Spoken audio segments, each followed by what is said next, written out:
Al-Habib Umar bin Muhammad bin Salim bin Hafidz adalah seorang ulama besar. Beliau dilahirkan di Tarim pada hari Senin tanggal 4 Muharram tahun 1383 Hijriah atau pada tanggal 27 Mei tahun 1963 Masehi. Sejak belia, beliau sering mengajari sejumlah ilmu agama seperti al-hadis, fikih, tauhid, dan usul fikih di lingkungan keluarganya sendiri, terutama dari ayahnya yaitu Muhammad bin Salim yang merupakan seorang mufti di Tarim. Habib Umar sendiri mulai mengajar dan berdakwah sejak usia 15 tahun sambil melanjutkan belajar pada ulama besar pada kala itu. Beliau berhasil mencetak banyak ulama besar. Salah satu muridnya yang sangat terkenal adalah Habib Munzir bin Yahya. Habib Umar merupakan sosok yang sangat rendah hati dan memiliki perhatian yang sangat tinggi kepada murid-muridnya. Seperti yang dikisahkan oleh Habib Hamid Al-Qadri bahwa pada suatu malam di musim dingin di mana suhu di pondok Darul Mustafa, Tarim, Hadramaut, Yaman mencapai sekitar 4 derajat Celcius. Beberapa murid asal Indonesia merasa kedinginan. Mereka adalah murid yang baru beberapa saat tiba di Yaman dan baru pertama kali merasakan musim dingin pada waktu itu. Terdapat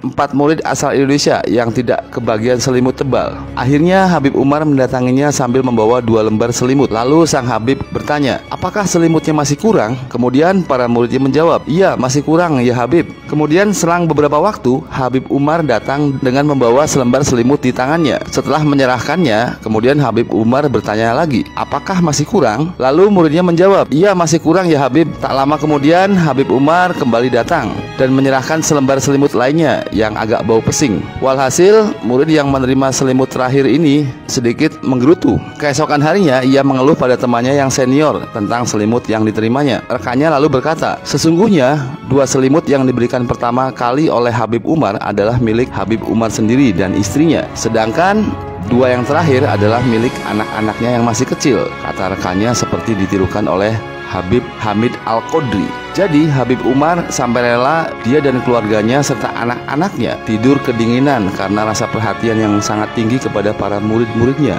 yang datang dari jauh, ujarnya. Mengenai akhlak mulia Habib Umar bin Hafidz dikisahkan juga oleh Ustadz Abdul Somad bahwa pada suatu hari ada beberapa murid Habib Umar yang sedang iseng memainkan roti untuk dijadikan lempar-lemparan. Roti yang seharusnya dimakan di tangan anak-anak nakal itu dijadikan untuk melempar satu sama lainnya. Dalam Islam sendiri, membuang makanan itu tidak diperkenankan karena dianggap adalah hal yang mubazir. Melihat tingkah murid-muridnya, apa yang dilakukan oleh Habib Umar bin Hafidz, apakah beliau marah melihat tingkah nakal murid-muridnya ini? Ternyata tidak. Bahkan Habib Umar bin Hafidz mengambil dan memunguti semua makanan roti yang terbuang tadi dan beliau memakannya. Melihat guru mulia, orang yang sangat dihormati dan ulama besar sekelas Habib Umar memakan sisa roti tadi, maka menyesal dan menangislah para murid-murid yang melihatnya. Beliau tidak marah dengan kata-kata yang kasar, namun dengan cara yang sangat halus untuk membuat murid-muridnya tersadar. Berikut saya rangkum beberapa karomah dari guru mulia Habib Umar bin Hafidz. Yang pertama, menghidupkan orang yang sudah wafat.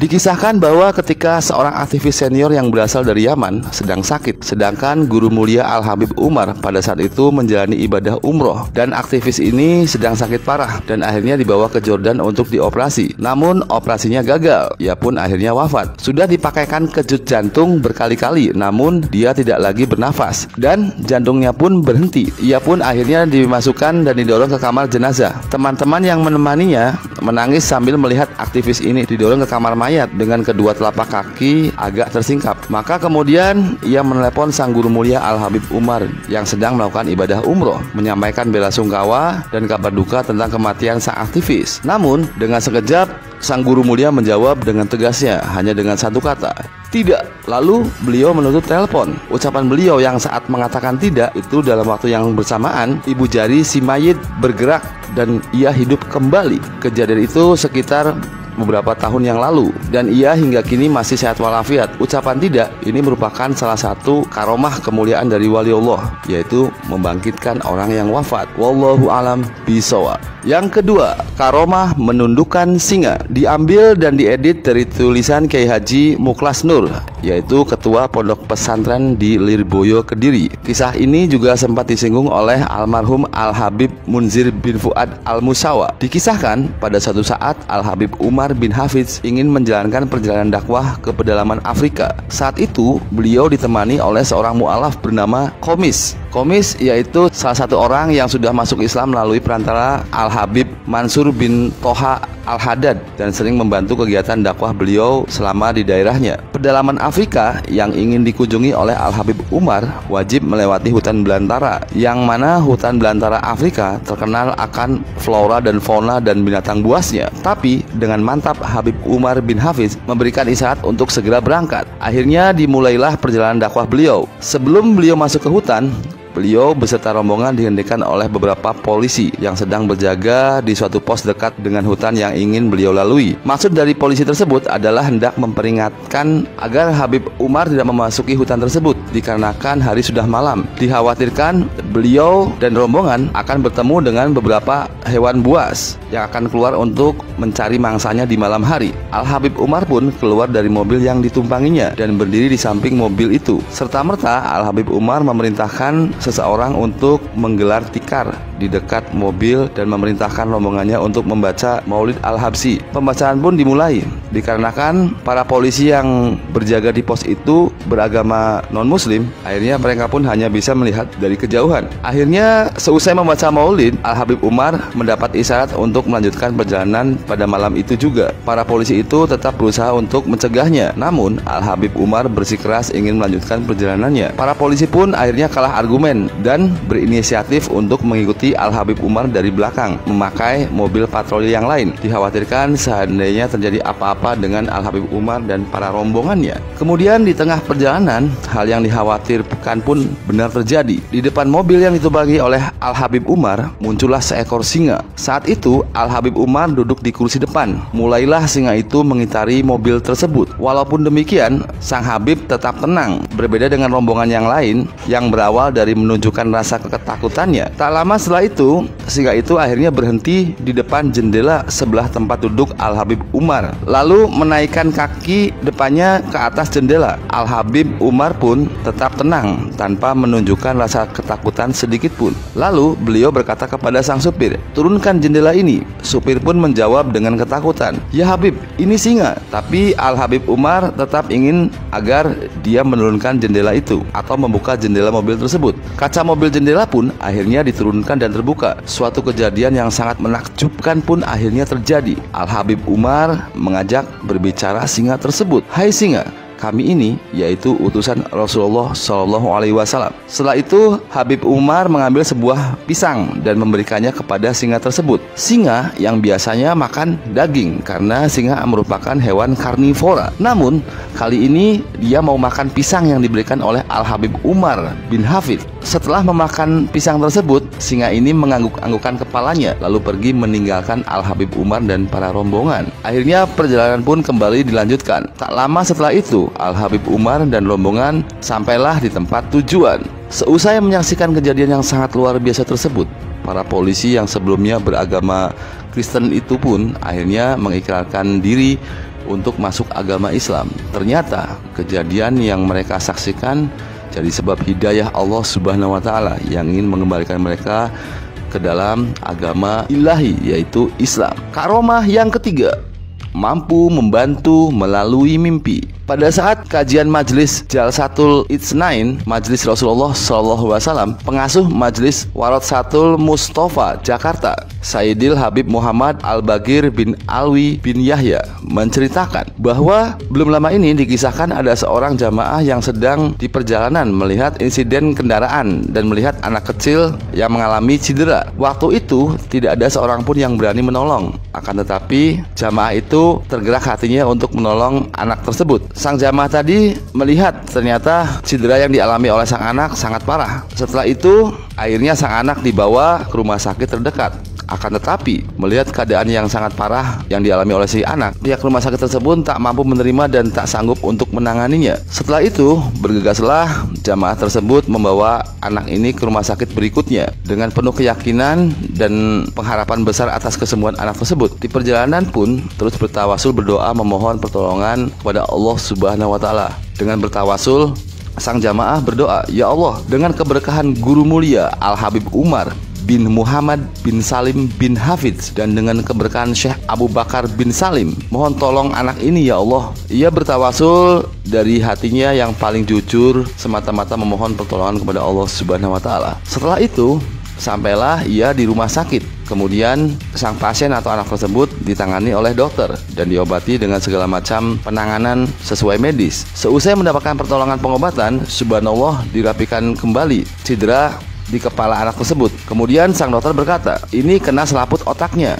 sehingga dilakukan tindakan operasi oleh pihak dokter. Singkat cerita, selesai operasi, sadarlah anak ini. Seusai sadar dengan polosnya, sang anak berkata, di mana orang yang memberi saya boga yang pakai sorban di kepalanya? Seisi ruangan itu pun dibuat bingung oleh pertanyaan si anak tersebut. Lalu jamaah yang menolong anak ini akhirnya bertanya, yang mana? Saya membawa kita ke sini sendiri, tidak ada orang lain, tidak ada yang menggunakan sorban, hanya saya yang pakai pakaian kantor.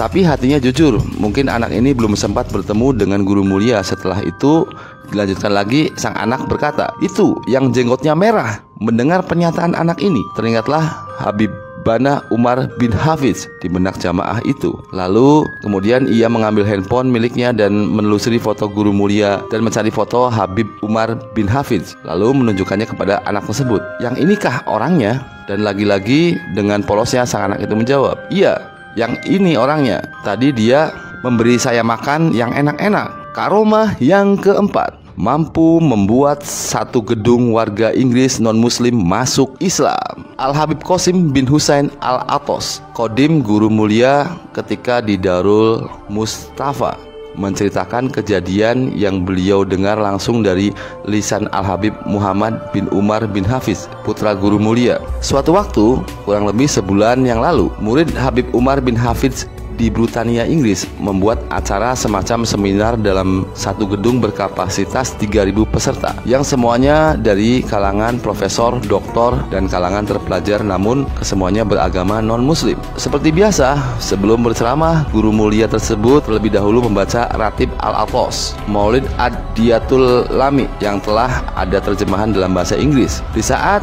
Mahalul Qiyam atau berdiri dengan pembacaan Maulid Nabi Muhammad SAW, semua ikut berdiri dan hampir semua peserta menangis, walaupun para peserta tersebut beragama non-muslim. Selesai membaca Maulid Nabi Muhammad SAW, guru mulia Al-Habib Umar bin Hafidz pun memberikan tausiah atau ceramahnya. Akhirnya setelah ceramahnya usai dan guru mulia Al-Habib Umar bin Hafidz keluar dari gedung dan hendak pulang menuju ke mobil, namun sesampainya di mobil ternyata murid Al-Habib Umar dari pihak kru dan event organizer meminta beliau untuk masuk kembali karena katanya jamaah di dalam gedung masih belum puas mendengar ceramah guru mulia Umar bin Hafidz. Akhirnya guru mulia Umar bin Hafidz kembali lagi ke gedung tersebut. Setelah beliau naik ke panggung lagi, beliau bertanya kepada seluruh peserta seminar, kenapa kalian memanggilku kembali kemari? Kemudian para peserta menjawab, kami ingin masuk Islam dan mengucapkan syahadat melaluimu. Subhanallah, tidak kurang dari 2.900 peserta yang berada di dalam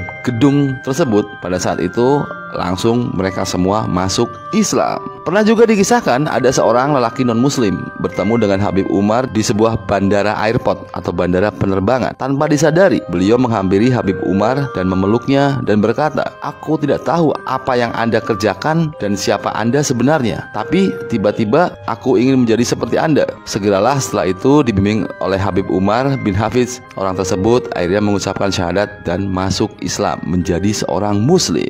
Yang kelima, karomah mampu menghilang lolos dari kepungan lawan. Dikisahkan suatu ketika guru mulia yaitu Al-Habib Umar bin Hafidz diundang dalam sebuah acara seminar yang mendatangkan berbagai narasumber untuk menyampaikan hujah atau penjelasan terkait amaliyah-amaliyah ahli sunnah wal jamaah yang sering disebut oleh kelompok tertentu sebagai sebuah ajaran yang tidak ada tuntunan sunnah, yang dikatakan bid'ah, musyrik, dan lain sebagainya. Acara seminar dilaksanakan di dalam gedung tertutup dan jauh dari pantauan umum. Sebuah insiden akhirnya terjadi di tengah-tengah acara. Tiba-tiba listrik padam dan dalam suasana yang gelap gulita tersebut, Al-Habib Umar pun tiba-tiba diserbu oleh para peserta yang kontra dengannya, yang kurang sepakat paham dengan aliran beliau. Dan kabar ini pun langsung terdengar oleh para murid-muridnya, yaitu santri-santri Darul Mustafa. Maka tanpa berpikir panjang, berangkatlah dua jawara pondok menuju lokasi, yaitu Al-Habib Quraisy Baharun Cirebon dan Al-Habib Soleh Al-Jufri Solo. Begitu sampai di lokasi, beliau berdua nampak marah besar dan tidak sabar untuk segera masuk ke dalam gedung, di mana guru mulia Al-Habib Umar Al-Hafidz sedang dalam bahaya. Al-Habib Quraisy tidak berpikir untuk lapor polisi atau mengajak pasukan dari teman-teman pondok. Beliau justru berangkat sendiri dengan Al-Habib Soleh Al-Jufri saja. Sebelum bisa menembus masuk ke dalam gedung yang tertutup tersebut, beliau bertanya kepada salah seorang yang ada di sekitar tersebut, mungkin kepada supir Al-Habib Umar, apa benar ada insiden bahwa guru kita sekarang sedang dalam bahaya di dalam sana? Kemudian orang tersebut menjawab, ya benar, tadi guru kita menyampaikan materi ini itu. Lalu tiba-tiba ada suara seperti perdebatan hebat. Lalu listrik padam dan para hadirin ramai-ramai menyerbu guru kita. Dan insiden itu pun masih berlangsung sampai sekarang. Al-Habib Quraisy Baharun Cirebon lalu berkata, lalu bagaimana keadaan guru kita? Kemudian dijawab, itu guru kita baik-baik saja, tidak merasa disentuh oleh siapapun. Beliau sedang istirahat santai di dalam mobil, dan entah siapa yang saat ini sedang diserbu di dalam sana. Subhanallah. Karomah yang keenam, membakar jin dengan tatapan mata. Seorang santri dari Darul Mustafa Malaysia mendapat kabar yang cukup mengagetkan dari seorang keluarganya di rumah. Kabarnya ketika itu saudarinya yang sedang di rumah sedang dirasuki oleh jin goib. Pihak keluarganya telah mengusahakan berbagai cara untuk mengeluarkan jin tersebut, tapi ternyata hasilnya sia-sia saja. Akhirnya santri tersebut berinisiatif untuk meminta bantuan kepada gurunya, yaitu Guru Mulia Habib Umar bin Hafidz. Setelah Guru Mulia Habib Umar bin Hafidz selesai menunaikan sholat, santri tadi memberanikan diri untuk maju mengutarakan niatnya. Ia pun berkata, ya Habib, sekarang saudari saya di Malaysia sedang dirasuki oleh jin, dan jin itu sangat susah untuk dikeluarkan. Guru Mulia langsung paham kalau santri itu sedang meminta bantuannya. Tiba-tiba Guru Mulia terlihat seperti memandang seseorang, dan beliau pun berucap, ihtarik, artinya terbakarlah kau. Santri itu sempat bingung dengan apa yang dilakukan oleh Guru Mulia Habib Umar bin Hafidz, tapi ia hanya berhusnuzon, mungkin ada hikmah di balik semua ini. Lalu santri itu pun pamit untuk segera menghubungi keluarganya dan memastikan keadaan saudarinya. Dan subhanallah, jin yang merasuki tubuh saudaranya itu telah keluar, dan dia baru sadar maksud dari sikap Habib Umar tadi, seperti memandang ke arah jin itu dan kemudian mengancamnya dengan ucapan ihtarik. Seorang santri Darul Mustafa lain pernah ditanya oleh seorang Syekh Tarim. Syekh berkata, apakah kau tahu mengapa gurumu sering diundang acara selamatan rumah baru? Santri itu menjawab bahwa ia tidak tahu. Lalu Syekh itu pun menjawab pertanyaan sendiri. Apabila gurumu itu hadir di rumah yang masih dihuni oleh jin, maka hanya dengan beliau melihat ke suatu arah, jin-jin di arah itu pun akan lari keluar dari rumah tersebut. Dan begitu pun seterusnya, hingga rumah tersebut bersih dari para jin dan gangguan goib. Wallahu alam bishawab.